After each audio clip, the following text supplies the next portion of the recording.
Hi everyone, Sam here with the Cold Open.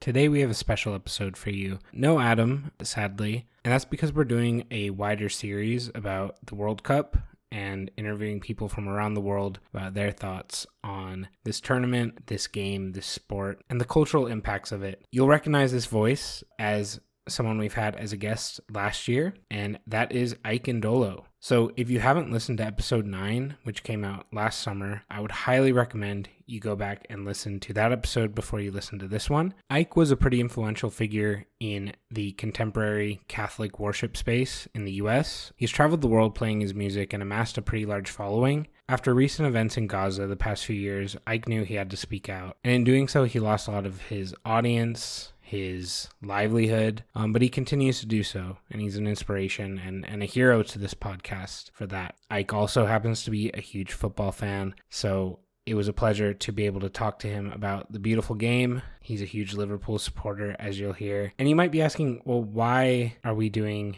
not only this episode, but potentially future episodes on the World Cup? Isn't this a protest podcast? And you're right to ask, but there's a few things to that. First being, as we say, everything is political, and there's a lot behind this World Cup in terms of politics, protest, the cultural impact of it. So we're going to explore that, but also it's really important to not just live our lives within this angry sort of protest bubble. It's really important to take joy from life as we can find it. And what better way to do that than through sport? It's not the first episode we've done on sports. We talked about the Winter Olympics, but take joy where we can. And we can't let politicians, billionaires, greed hijack the things we love. I think we need to find the joy where we can, celebrate with our fellow man when we can. And I think that will come out in this episode and the future episodes to come. As I said, this is the first of a few episodes about the World Cup. And this episode was recorded in the middle of the Colombia versus Democratic Republic of Congo match in the group stage on June 23rd. This is before the U.S. red card controversy. This is before the knockout stage. So just keep in mind this conversation took place as the Congo and Colombia were playing. Ike actually has a protest album coming out at the end of July. So go ahead and give him a follow and keep an eye out for that album. Without further ado, I present our episode about the World Cup with Ike Ndolo.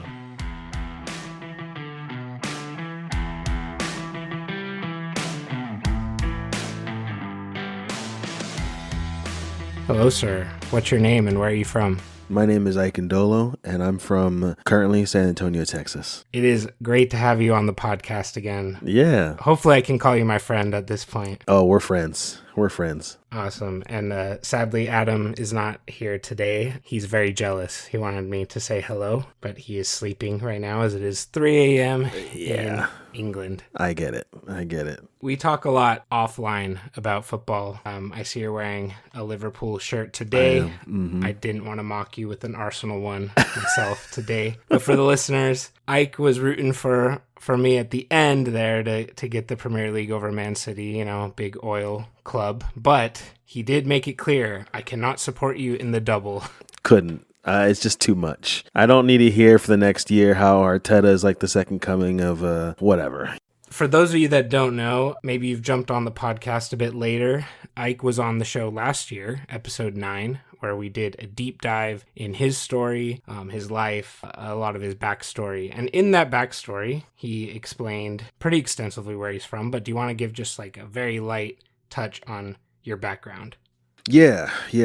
Originally born and raised in Columbia, Missouri to two Nigerian immigrants. And I lived there till I was 18. Then I moved to Phoenix to do a missionary training program and spun me into the world of professional Christianity. And just recently have been spun out of it, but I've lived in Phoenix and Nashville and Dallas and now San Antonio. Married, 3 kids who are mostly asleep. And Ike is a full-time musician for his work, so we'll plug that at the end. But we will also link his info in the description of the episode. So why are we talking today, Ike? What does football mean to you personally, and how does it manifest in your life? Yeah, that's a great question. I grew up watching the World Cup. My parents are Nigerian, and football was the main sport, as it is for most of the rest of the world, except for here in the States. So I grew up watching it, but I didn't know anything about football I didn't know how all these guys got together every 4 years to play this sport. And then I'm like, what do they do for the rest of the 4 years? I have no.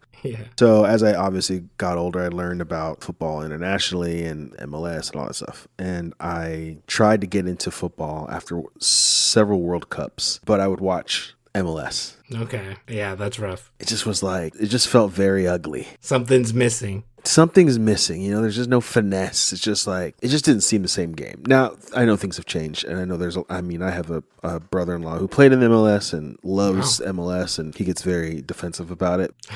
And I will say, I watched several games, and it's gotten better, but back then, several years ago, it was not. Anyway, so 2010, afterwards, I was like, God, that was just so amazing again. I love the World Cup. And I went to a friend who was a Roma fan. I'm like, how do I get into this? And he's like, well, you just got to pick a league and pick a team. Mm-hmm. He was the one that suggested the Premier League. So he's like, yeah, pick a team. And so he kind of went through it all. And I did my research, and I just loved Liverpool because of the spirit of the city, the legacy of the team, and the Beatles being a musician. So I was like, yeah, let's do that. I spent the next several years learning about football, really, truly. And I was still a massive American football fan, basketball fan. Those are like my main sports. But I started to kind of pick up on, I would get confused. Like I would watch one Liverpool game, and then I'm like, okay, it looks like we got some points in the league. And then I'd watch another game. I'm like, wait, we just won that game, but how come it doesn't show that we advanced in the table? Because it was a Champions League game or a FA Cup, or I didn't know anything about that stuff, So it's just it's been a labor of love, really, just learning the game. And as I've gotten disillusioned with America,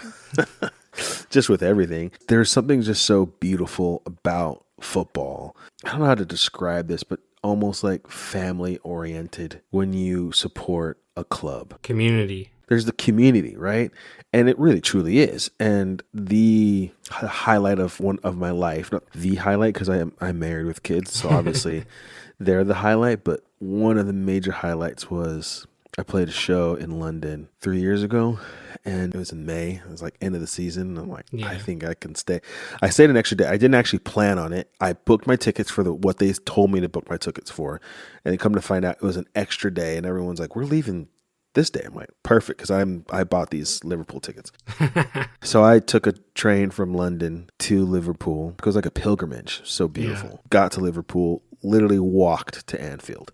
From the train, this was like a 2-hour walk. Yeah. Should have taken an Uber. I didn't want to. I just wanted to soak up the city that I had come to love from afar. And I got to Anfield. I'm walking and I'm videotaping. I'm literally tears in my eyes. It's just amazing thing. And it's just this stadium in the middle of a neighborhood, right? Right, yeah. The only thing I can think of that's kind of close to it that I've seen is the Green Bay Packers. Mm-hmm. They're owned by the people, and it's like this stadium in the middle. The players are very connected to the city. Really cool environment. But even then, it's suburban America, right? Like very suburban. Yeah, exactly. No, this is it's like just the middle of the city. Also amazing because Everton at the time, the stadium was like I could see it from Anfield. Yeah, it's across the park, right? It's right across the way. They moved now, but it was just like a park in between.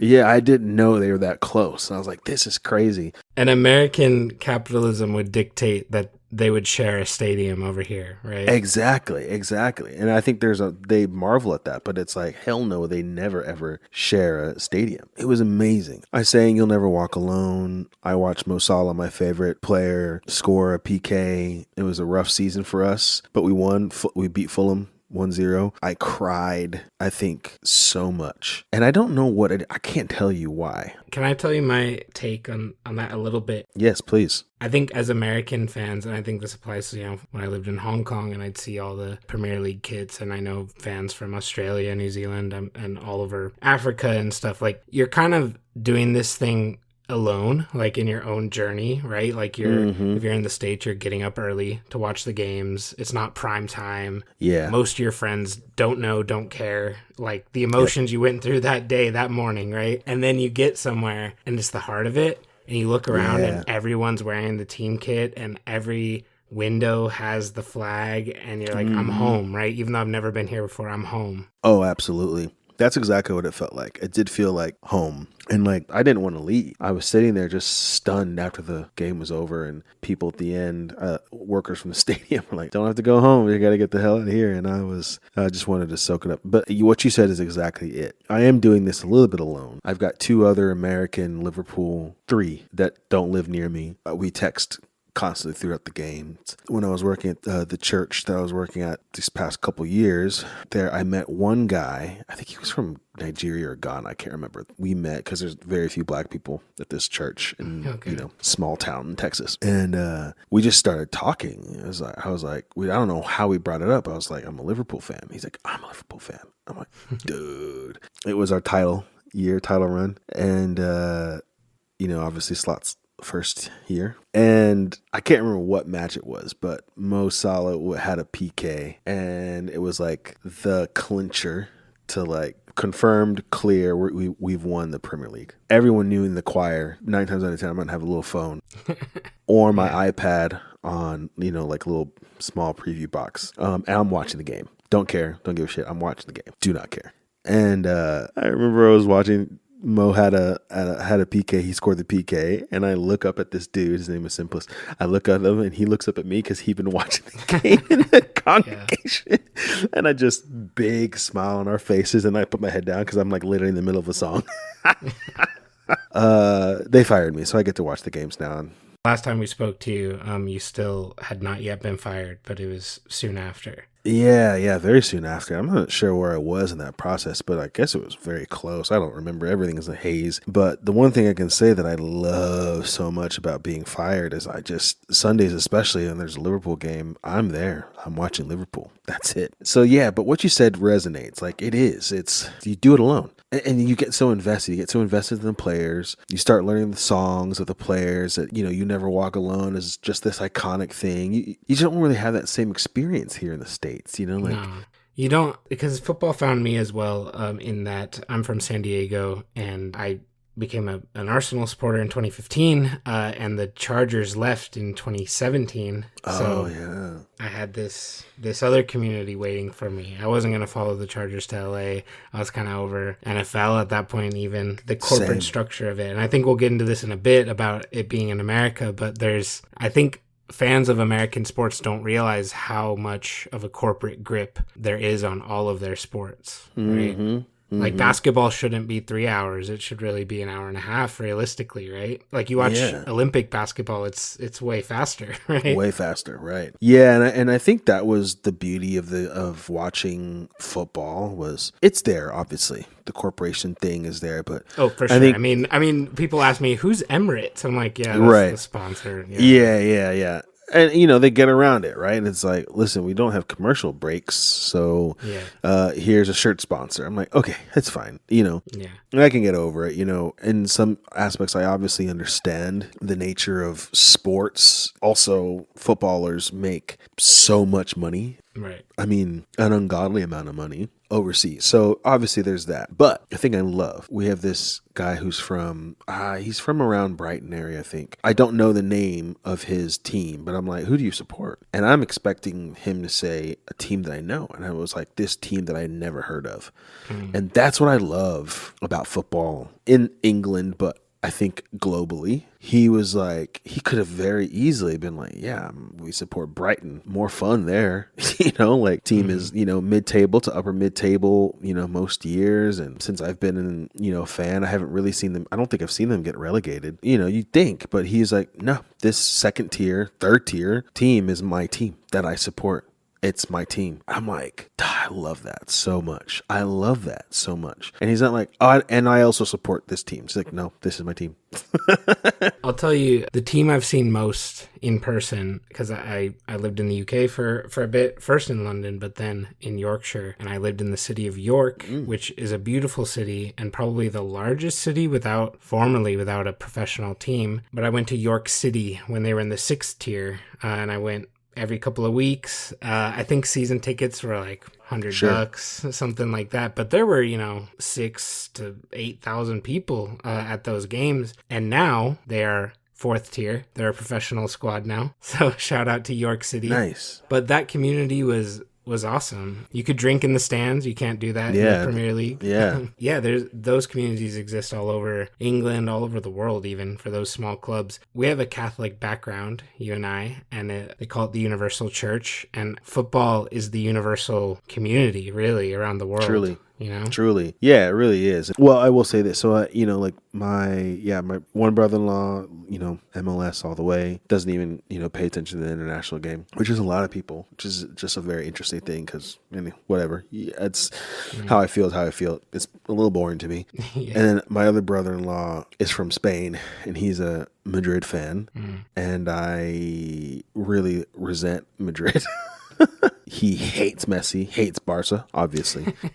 Yeah. But it's just cool to see, like you said, it is kind of this universal thing where I've seen people light up, when we're like, who do you support? No matter even if it's United and we can start fighting a little bit about it. Yeah. It's still like this spark, I mean, one of my best friends here, unfortunately, is a Spurs fan. Bummer for you. It sucks because he's one of the few people that knows ball here. But it sucks because he's one of the only people I can talk to about football. That sucks. But I still talk to him about it, even though our teams hate each other, because I'd rather talk to him than someone that doesn't watch it. Yeah, no, totally. Yeah, that's exactly it. And I'm lucky to have a couple Liverpool friends who are fans of Liverpool. So it is nice. It is nice. But I also have a handful of friends who, just a little bit, who are, like you, Arsenal, or, a couple of friends of United who we really hate. And this is a really hard year for me to see. I view us as a bit similar in that we're not the oil money state owned. Yeah. We're also not the posh teams. Right. We're not the Chelsea. Right. So we are, in the big six. Yeah. We are a bit rivals when we play. It's a big game, but I view Liverpool with way less animosity than the other teams in that bracket. Same. Honestly, my animosity for Arsenal has really come from the fans. Not like fans like you that I know, but the fandom of Arsenal. We're insufferable. Oh, it's the most insufferable fan base, and it's just so bad. And what's the AFTV?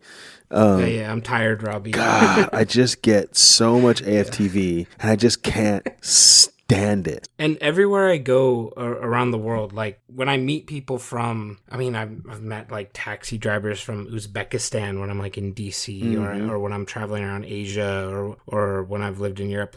People follow football. You can connect with someone. If you meet someone, there's an 80% chance around the world that if you know a little bit about their league, if you meet an Egyptian and you know the name Mo Salah, they're gonna light up. People connect with this game, and I think that you mentioned people lighting up. My grandfather-in-law was a season ticket supporter for Huddersfield Town for 70 years. Wow. And towards the end of his life, grumpy guy that wouldn't get out of bed for anything, but he would get up, get dressed, walk a mile to the bus, take the bus to Central Leeds, take the train to Huddersfield, walk from the train station to the ground, watch the match, do it all again, going home. That was his favorite thing. He was 90 years old. That was the only thing he would do. Dang. To get out of bed in the week. I love that. Yeah, no, it's cool. It's cool to see. So the World Cup is, and the funny thing is I'm not an international football guy. I hate the international breaks. I don't really watch. I don't really care. Yeah, they usually have very little meaning, right? They don't really have a lot of meaning. The international breaks literally drive me insane. We get annoyed if our players get hurt, right? Oh, so annoyed. Sometimes, depending on how the season's going, I'm actually kind of glad for the international break because it gives me because I go through, as you probably do, I go through major anxiety and heart palpitations and stress every single game, every single match. I'm just oh God, can we just kill them 5-0 so I can have peace? But oh no, it's never that. So especially this last season, really truly, aside from the World Cup, it's when, and I know that obviously those international breaks, a lot of it, they're working towards, building a great squad to really compete at the World Cup. So I know that they have a meaning, but for someone who's... It's also confusing as a fan, right? Yes. Like yesterday, I'm Odegaard, stop smiling at Holland. Yeah, it's so crazy. Oh, wait, you guys are... Actually, and I love that. also about the World Cup, about these teammates who week in and week out are bleeding together and, like working, to lift their club, to this trophy or that trophy. And then they're against each other in an international break. You mentioned that, you'd watch the World Cup when you were younger, like with your family and stuff. What did the World Cup mean to your community here, like the Nigerian diaspora? Did it connect you back to your roots, or did you support the U.S.? Yeah, we always supported Nigeria for anything. If we saw a Nigerian person running sprints in the Olympics against some amazing U.S. talent that we knew was going to win, we were still going to support the Nigerian. Like, so World Cup, even when they won the Olympics, it was unbelievable for us. We always supported Nigeria first, and then we'd usually support African teams. And as I got older, I'm a pretty staunch USA hater when it comes to the World Cup. I just never. There's been a couple times where I kind of got caught up in the fervor, and but for the most part, no. I'd always go against them, and which is a funny thing because I don't do that in the Olympics. Maybe because it's more individual and you focus on the individual stories. I was telling my brother-in-law, I'm like, listen, I'm glad that you guys are doing okay, and it's fine. Like, I'm not like whatever, but I'm happy for those players and maybe for where football in America could be going. But I'm like, I don't want them to win. Who wants that? Who needs that? Who needs freaking what's his face FBI director in the locker room, Cash Patel in the locker room after they win, drinking a beer and. Well, Trump's handing over the trophy this year, they've said, which is already going to ruin it. Oh yeah, it's going to ruin it. Hopefully, anyway, I won't say anything, but.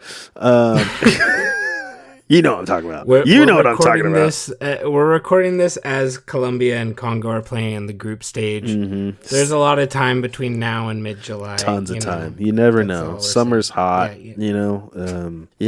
Stressful time. A lot of people. Anyway, you know what I'm saying. But yeah, it is going to ruin it. And so, yeah, we would always, that was kind of the family tradition, because we just love rooting for Nigerians. Even if we saw a Nigerian, my dad always would do this thing. And, we'd be watching some sport or this sport, and he'd hear a name that sounded Nigerian. He's like, is that, that sounds Nigerian.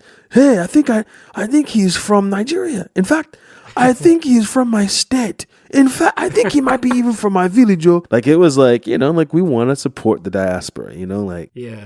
And, obviously there's a very healthy rivalry between African countries. Nigeria and Ghana are. So that Spurs friend I was telling you about, he's Ghanaian American. And probably one of the things he says most often, because I'll see a clip of, some West African dudes doing something funny and send it to him. I think his catchphrase is, those Nigerians are wild and, It's very true. It's very true. Nigerians are very wild.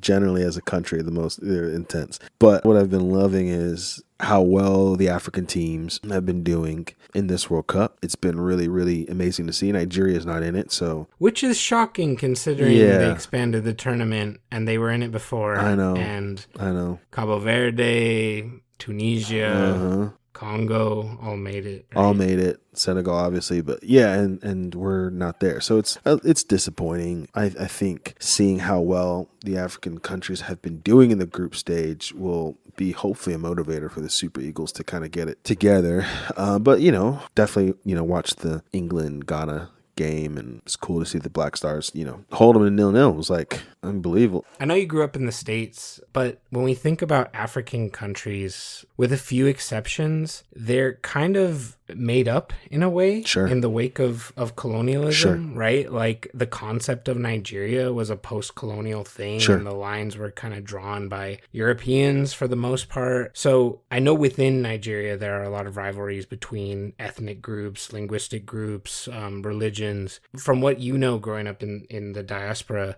is this a time where people feel like truly Nigerian or Ghanaian or those countries when otherwise maybe they feel more allegiance to their tribal roots, right? Yeah, absolutely. This is coming from very detached first generation Nigerian person, you know? Yes, I think this is a very unifying thing for African nations within their own countries. I think it's also unifying for the continent. Mm-hmm. Not the whole continent, obviously. Not everybody is. I know South Africa is. There is a meme that everyone roots against South Africa. Yeah, right? yeah. South Africa, no. There was already a rivalry between Nigeria and South Africa, but South Africa is wilding right now. And oh yeah. So I've seen tons and tons of videos from like. Just so we are clear, it's South Korea did it, you know, like because South Korea is about to play South Africa. Yeah, for the most part, it is a very unifying time. But like I said, you know, like I have a very limited, narrow view. You know, I grew up in Columbia, Missouri.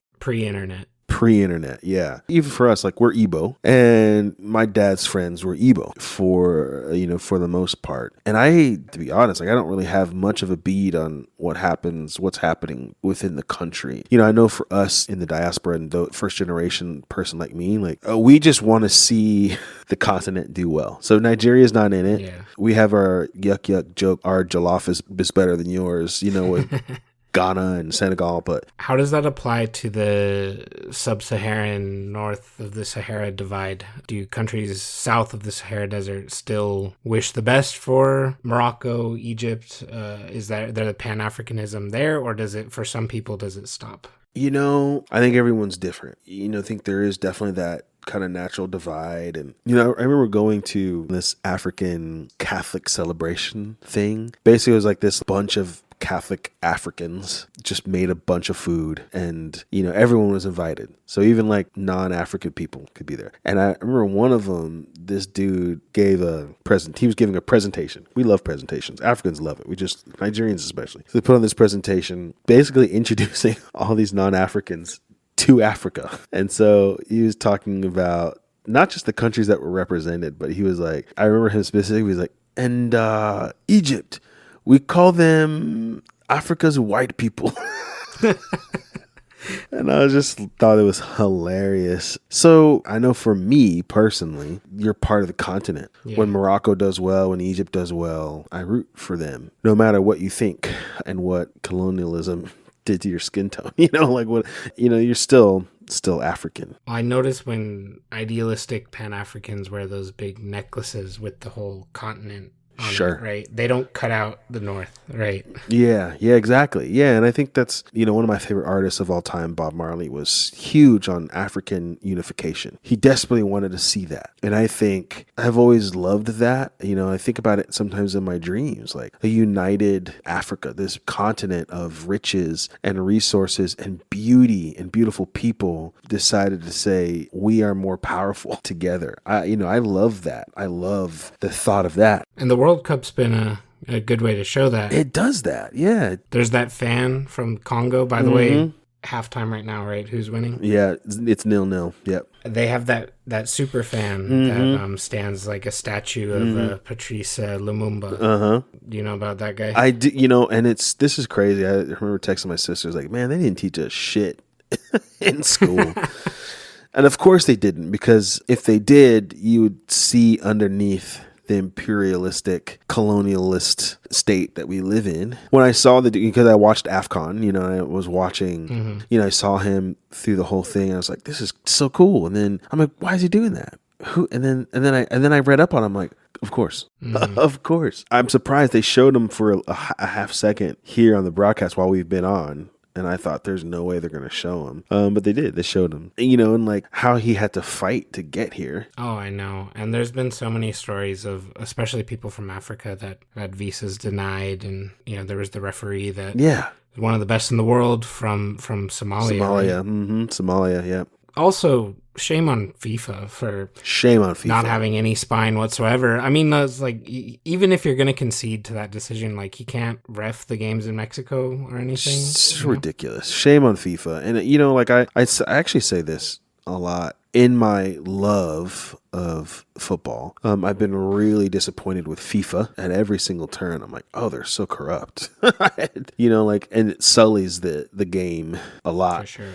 For me, and having the World Cup here sucks, actually, a little bit. One, it is cool in some aspects, but right away, it was made clear that this is for the elite. This is for the people that we want to be there. Even just a couple of days ago, I just went, like, maybe they've gone down. I'm in San Antonio. You know, you're in San Diego. You can hop over to LA to watch a match. I can go over to Dallas, to Houston. Got 2 places that they're playing. And I was lucky enough the week before World Cup started to see Senegal and Saudi Arabia, which was huge. My brother-in-law got tickets, and I got to see Sadio Mane up close. As a Liverpool fan, big deal for me, huge deal. And I'm grateful for that, but I'm like, God, man, like, just imagine if these tickets were at least half the price. Well, they are. Half the price would still be at $500. So I think it being in the US has given FIFA that permission to try to, I mean, they're already corrupt, already money hungry, but I think it gave them permission to be blatant. Yes. In a way that they never were before, because there's always been issues with host countries as long as I can remember, right? Sure, of course. South Africa was a great host, but they had to build all these stadiums they don't really use. Right. Brazil had the stadiums, but their people didn't feel it was the right time economically and were protesting against it.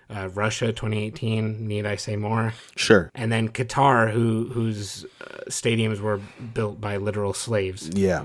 And so there's always been that issue with the World Cup. You compare it to the Euros where, you know, they just moved from Germany to Spain or England and it's running smooth. You know? But FIFA somehow chooses, you know, the worst hosts all the time for this. But even at those tournaments, they tried to make it so it reflected well on the host country. Ticket prices were never the point of profit in the World Cup. They would keep the prices very low so that way people could come from all over the world. They would streamline visas, you know, from countries where normally it's more difficult. They would, I remember reading that in Russia, if you bought a game ticket, you would get like a gold pass for your duration of your stay in Russia, where you could get basically the train lines between World Cup cities as well as the metros in those cities were free with your ticket. That's awesome.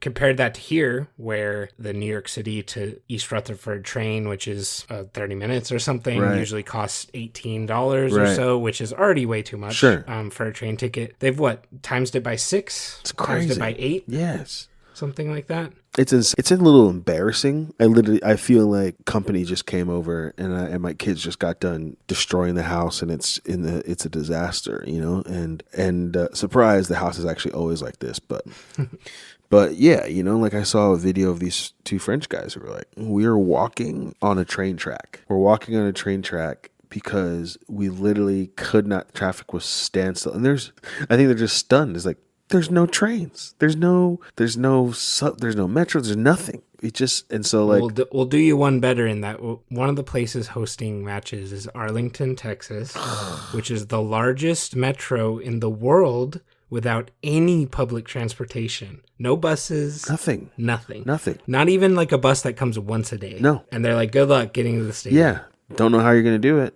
You're going to take a freaking $9 million Uber, rent a car. Good luck if you're from England or from another country that drives on the other side of the road. Steep learning curve for you. But, you know, like even then, traffic is going to be at a standstill. It will be at a standstill. You will not get there. You know, I had a buddy who was like, I think I could get tickets. And if I get tickets like anywhere where you are, you want to go? I'm like, dude, I would cry. But I was like, I just don't see how are we going to do it? Thing that I just don't love about being here, it's that attitude. It's like, hey, we're having this in Arlington, good luck. That's how I feel America is in general. Oh yeah the memes that are going around Europe and Asia right now is like, can you believe they raised these prices in the stadium for water and food? And I look at that and I'm like, they didn't. That's just what it costs to be an American going to a sporting event here is $30 for a beer and $9 for a water and, you know, $15 for a hot. Yeah. For them, that's outrageous. They thought that was part of the inflation. Yeah, they inflated it. That's just what it's like to live here. Yeah, you just like, you go to any sporting event, you just know like, hey, probably not going to want to get anything this dating because it will cost you so much money. Yeah, they haven't changed anything. It's just, it is what it is. And I think my algorithm has on purpose been very kind. I see a lot of people, Europeans, are talking about Texas barbecue, and which, listen, there's a lot of me that doesn't love a lot of things about our country. The one thing I will always love is British people tasting good food for the first time. and seasoned food, shall I say. And so I'll never, ever get over that. But my algorithm is filled with those things. I'm like, isn't it so great here? No, it's not actually. It's not. I have to remind myself over and over again. Yeah, it sucks so hard. I've been seeing a lot of love for Buc-ee's. A lot of love for Buc-ee's. This very huge, unnecessary gas station. So yeah, I think it's a very complicated thing for me. One, I don't root for the U.S., and I generally don't root for any colonizer countries, especially if there's like a brown oppressed colonized country that's playing against them. I will always 100% root for them without fail. So I'm excited because I think this World Cup has really showcased. I was telling this World Cup, I feel like we are seeing the rest of the world catch up to the Frances and the England and Portugal, Spain. I'm seeing the rest of the world kind of catch up to them a little bit. And I don't know if it's a fluke, but someone also said World Cup is basically like, hey, let's play our best Africans against your best Africans. Oh, for sure. I mean, Nigeria is not in the World Cup, but they're in England the World Cup. is, and they're basically Nigeria. France too, like Dembele and Olise. Yeah, totally. It's all, the diaspora has been on real display. It's been really cool to see. And what's the dude that plays for the U.S.? He's a winger and he is English, but was born in the U.S. Balogun. The guy who wouldn't be American if Trump had his way. Exactly. And I thought how literally you want to revoke the thing that made it possible for this guy, for the U.S. to look like better than I've ever seen them look ever. Arsenal Academy guy, by the way. Yeah, okay. But you I don't hate that. At least he wasn't a United Academy person. But you know what I'm saying? Like, so I think it is. It's like kind of this bittersweet thing. And I hate the fact that Virgil van Dijk and Cody Gakpo, who I watch every week, are they're freaking down the street from me. And I can't go see them. I can't get in my car, drive 3 hours, and go see them because it would bankrupt us to go try to get tickets. I hate that. I mean, how much are they making on their water break ads? Yeah. They had to make tickets this expensive, right? I feel like that's the line that a lot of fans, that was a line too far, was actually affecting the game, right? Like, we're going to make it 4 quarters. Absolutely. Instead of... And I'll say this, being a Liverpool supporter gives me a little bit of an escape. And I need that. I think a whole 90 minutes and change of, just watching this game that's so other, with language and vernacular and rules that are so other than anything American. It gives me a little bit of an escape.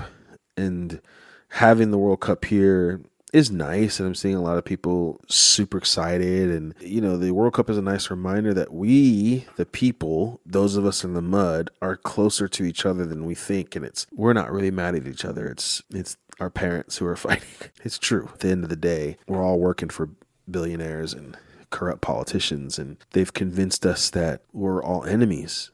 And it's easier for them to have that narrative. And this is not some like, we're all the same, we're all one family, which, yeah, it's a nice, pretty thing. But like, really, truly, we have a bunch of elites who are sucking us dry. And even something as enjoyable as a World Cup can be tainted by hydration breaks and insane ticket prices. And America knowing that we're going to have something here and not giving one shit about making it easier for people to get to stadiums. That's been the baffling part, is that all these countries over the years really tried to use it to sell themselves to the world. And it's like, that's what they get accused of, is sports washing. And I'm just kind of shocked that America's not even trying to sports wash. Oh, no, like, they didn't do. They're like, oh, yeah, no, we're just rejecting visas. And yeah, we're not going to do anything for the public transport. And we're going to raise the prices, They did nothing. It literally did nothing. They made it worse. Or actually, they just kept it the same. And that is a really shocking thing. Like, they kept it the same in a place that when you live in a place with better quality of life, it is shocking. Yeah. When you visit here. It's shocking. And my thing is like, dude, just honestly have these in Spain and England. And like, I know these are great for the rest of the world, I guess, but just have it in places that the infrastructure is already in place to where it's not madness, and the people who are actual fans will go. We've got people from France and Scotland and all over the world and Europe, like, they came here because they love this game so much. And Americans are around because it's in our backyard. And will this do something for football here? I don't know. I don't think it will. I don't think so. The most I hear Americans talking about it is betting. I've heard so many conversations about sports betting. Sure. And like, I don't even like, it's just, once again, it's hard for me because I actually would rather this be in England or Spain or France. Or just in Mexico. Or just in Mexico. Actually, would be awesome. You know, and I've seen a few things here and there. Like I saw Lawrence, Kansas is hosting Algeria. I'm sure you've seen this. Yeah. And I've been really touched. Truly, actually, because that's the last place I thought I would see a story like that coming of this whole town. And I'm from Missouri, and I rooted for the Tigers. The Jayhawks are literally mortal enemies. But as I've gotten older and farther away from my hometown, I don't really care that much anymore. And I literally was like, I think I might be a Jayhawk. Yeah, I'm seeing these old crusty white dudes who are like, they're in tears. They're like, just beautiful to hear. I'm like, fuck. That's great, man. Like, I need to hear those things because I just think it's all bad and it's all awful. And it's actually not. I mean, I think we're so disconnected from each other, and that is by design. We're so interconnected because of social media, but we all know that the narratives and the things that we see are controlled by algorithms that are controlled by capitalists. They're controlled by billionaires who have an agenda to keep us angry and apart. And so when these things kind of help break down walls, that's the one thing I think. And I'm not trying to do this as like some sappy little deal, but I do think it's important that the World Cup has maybe shown a few people it's like, I actually like you and I like you and this is beautiful. This is so beautiful. Like what again is wrong with Iran when they're so amazing? Like, I look at a place like Lawrence and like how they really showed out. I'm like, wow, maybe that'll have a ripple effect for something more than just football, to where a little boy can grow up and say, remember when we like really welcomed the Algerian team and like learned about their culture and welcomed them with open arms, and that was beautiful. So do you think this tournament, I mean, being who I am and being a protester, and, that's kind of what this podcast is about. And you yourself very much, if you haven't listened to episode 9, again, go listen to Ike's story. But I had conflicting feelings about this World Cup, very, very conflicting. And I had people calling me a hypocrite for even watching because they know about my other sort of activism. There's a few reasons that I still watch, and one of them being there's not a formal boycott, which feels... It is a cop-out. I'm not going to lie. It is a cop-out. Sure. But also, it feels like if I didn't, it would strip away my access to that global citizenship. Like, I feel so connected with the world during this time. Same. I have friends that pretty much message me just during the Euros and the World Cup. Is that what we can do to embrace this moment? Is give in to the empathy and embrace all the cultures we see around us? Yeah, I think so. I think that is the biggest thing, and I think I definitely felt the same way. I feel the same way as you. I was very conflicted. Just having it here, knowing what we're going through, the things that we're enduring as a country because of our leaders and leadership. I say that word loosely. There was an inkling in my head like maybe I won't watch, but I think I've said it so many times on social media. I love the World Cup. I love the World Cup, and I love this game, and I've watched almost every single game, even the 11 o'clock games. Same. I put it on. I'm watching Congo and Colombia right now as we talk. He's been watching it as we've been speaking this whole time. Yeah, as we speak. And, Luis Diaz plays for Colombia, and he was great for Liverpool, and I love him. I think we were idiots to let him go, and I want to watch and support him. I love DR Congo's story. I think about DR Congo and what they're going through every single day. And I know how much it would mean for them as a country. I also know it's also very complicated. So like sports is political. As is everything. Being conflicted, but still kind of participating anyway. I think you're right. I have given into the empathy and have been really encouraged by the little bursts that I see of people being drawn together, because it is about the people. This is a game for the people. You don't need much to play football. You need a lumpy ball, some space. I remember when I was in Haiti and I met this guy named Patrice, funny enough, and he went through this crazy intense medical thing, and he came out of it and he was like, I need to help the kids of Haiti. So he just started building soccer schools. And then the earthquake happened, and he was just, so we went after the earthquake. We were just trying to connect with the people who are moving and shaking down there. And I was so blown away by this guy. He's like, our fields right now are being our refugee camps now. So we're just finding other places. I'm just trying to figure out how to keep the kids fed, because my school was keeping them fed and keeping them motivated with these soccer schools. I can't help but think Haiti being in the World Cup this year was a direct result of this man Patrice and the things that he did. I'll cry because he was like seriously one of the most beautiful persons. And I remember actually months after that happened, I was talking to my friend Annie. He's like, dude, turn on CNN. And there was this dude, Patrice.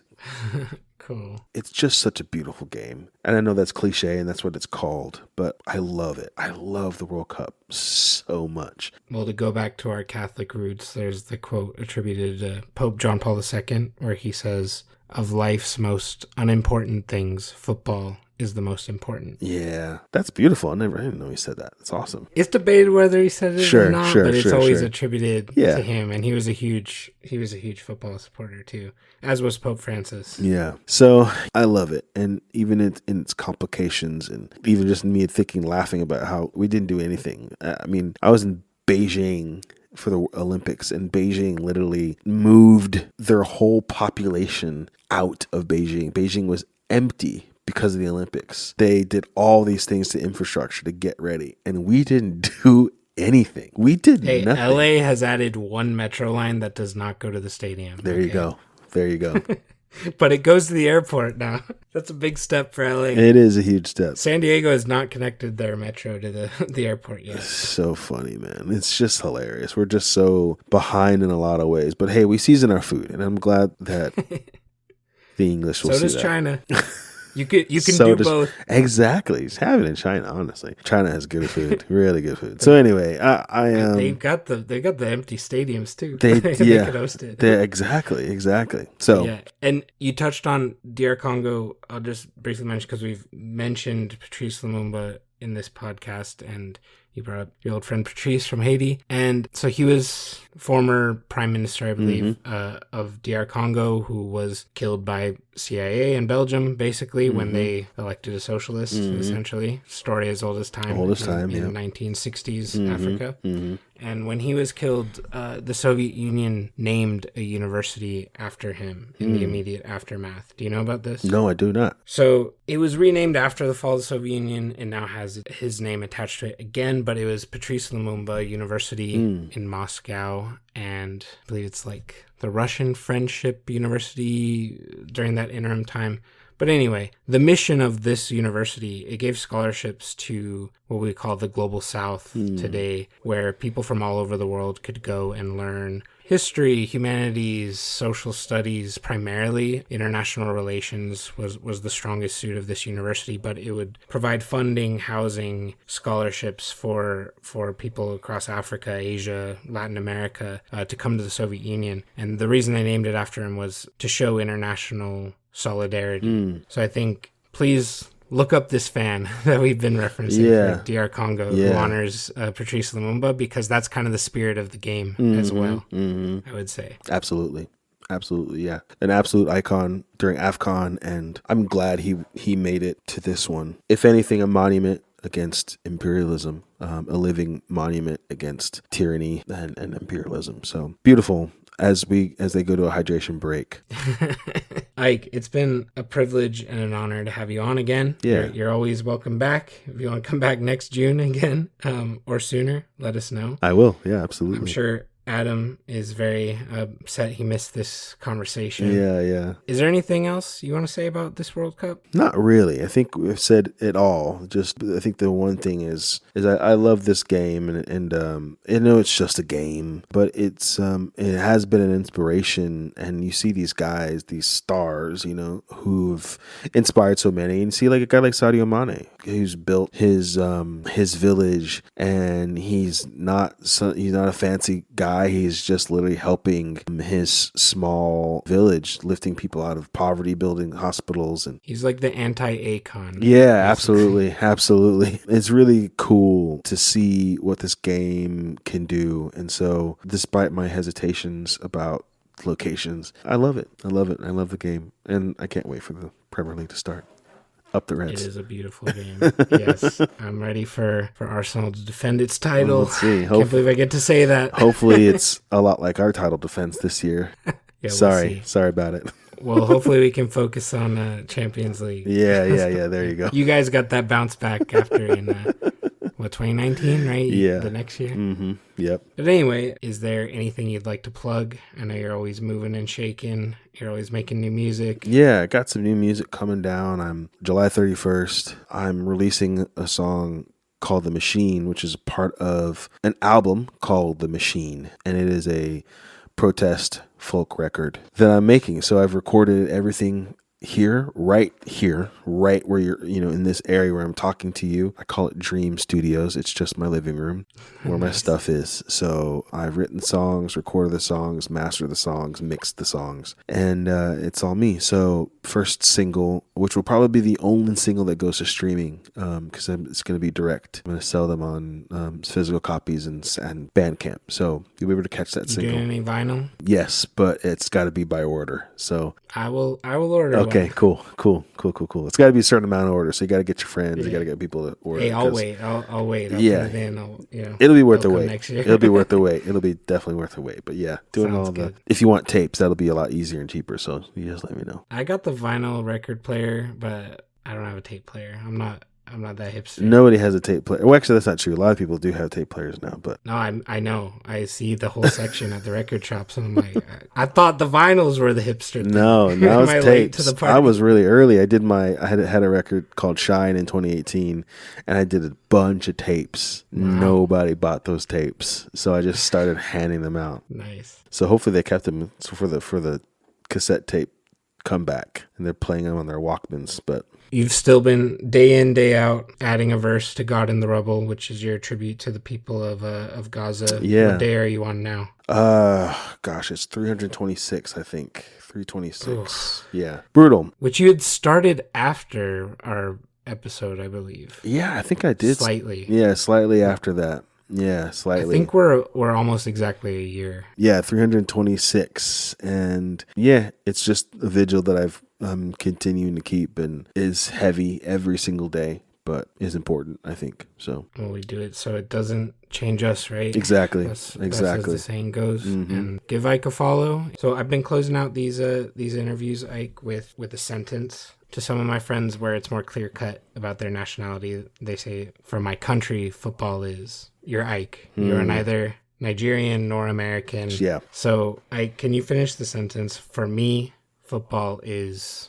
For me, football is connection. It is community. It is escape. I love it so much. It has really consumed me when as far as sport goes. And Colombia just scored. No. Good. 1-0? 1-0. I think good for them. That's part of my sentence. Yeah. I want Congo. That's how we close it. Yeah. In the what minute of the game? 75th minute. They'll know how long this recording took because we started right when it started. All right. Thank you so much, Ike. Yeah. This has been an honor, and we hope to see you again soon. Sweet. Sounds good. Thank you.